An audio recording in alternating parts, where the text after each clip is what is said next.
आइए अब हम प्रत्येक दिन के भांति स्वामी विवेकानंद जी परिव्राजक जो सत्य की खोज पुस्तक लिखे हुए हैं न्याय दर्शन पर, तो उसी पुस्तक से स्वाध्याय कर रहे हैं। हमने अभी तक स्वाध्याय किया है कि सुख और दुख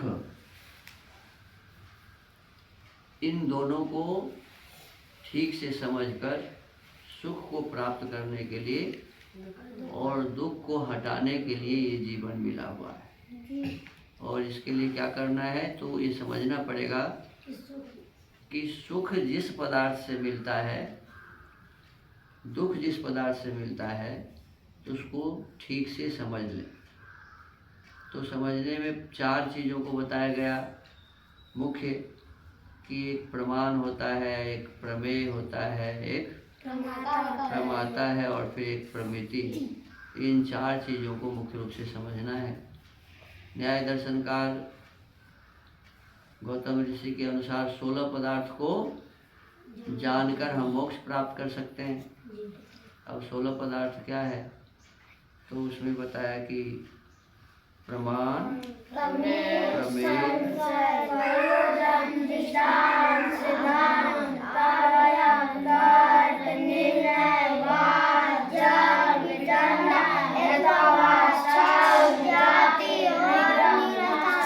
ये 16 पदार्थ, ये 16 पदार्थों में प्रमाण पहला है, तो प्रमाण 8 है। क्या क्या है? प्रत्यक्ष प्रमाण,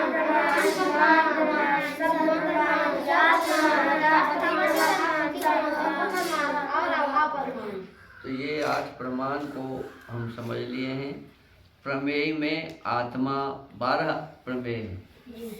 प्रमेय कितने हैं? 12। इसमें आत्मा, इच्छा, द्वेष, प्रयत्न, सुख, दुख और ज्ञान वाला जो होता है वो आत्मा है। आत्मा जिसके माध्यम से सुख दुख भोगता है, कर्मों का फल भोगता है, तो वो शरीर है। शरीर के माध्यम से भोगता है। इंद्रियां 5 ज्ञान इंद्रियां हैं, आँख, कान, नाक, जिह्वा और त्वचा, और इनके 5 विषय। 5 क्या है? विषय को ही अर्थ भी कहते हैं। रूप, रस, गंध, शब्द, स्पर्श, और इसके पश्चात में बुद्धि है। बुद्धि अर्थात ज्ञान, जो हम सीखते हैं, जो पाते हैं, जिसके माध्यम से हम किसी विषय वस्तु के संबंध में जानते हैं कि अच्छा है, ये बुरा है, तो यही ज्ञान है। इसी को बुद्धि कहते हैं, इसी को उपलब्धि कहते हैं, जो हमें प्राप्त होता है। फिर कहते हैं मन। तो मन एक यंत्र है हमारे शरीर में, जैसे हमारा हाथ है, पैर है, आँख है, कान है ना। एक सूक्ष्म यंत्र है इस शरीर में, जिससे विचार किया जाता है। क्या किया जाता है?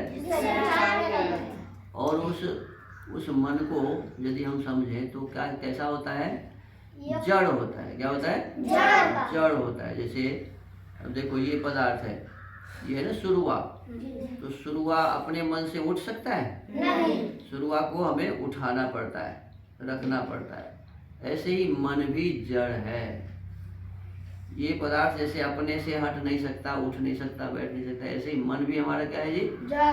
जड़ पदार्थ है। इस बात को यदि हम ठीक से समझ लेते हैं ना कि मन जड़ है, तो बहुत समझदारी से समझने के बाद में मन को जब आदमी समझ लेता है कि ये जड़ है, तो फिर अपने हिसाब से मन को किसी चीज में लगाता है। उसे अभी मालूम होता रहता है कि मन तो अपने से कहीं चला जाता है। जब जड़ है तो अपने से कैसे जाएगा? यदि जड़ है, अपने से कहीं नहीं जा सकता। तो उस जड़ पदार्थ को हमें अपने हिसाब से ठीक जगहों पर लगाने का प्रयास करना चाहिए। पहले समझना चाहिए, है ना। और ये बहुत तेज है, तीव्र है, बहुत जल्दी भागता है एक स्थान से दूसरे स्थान।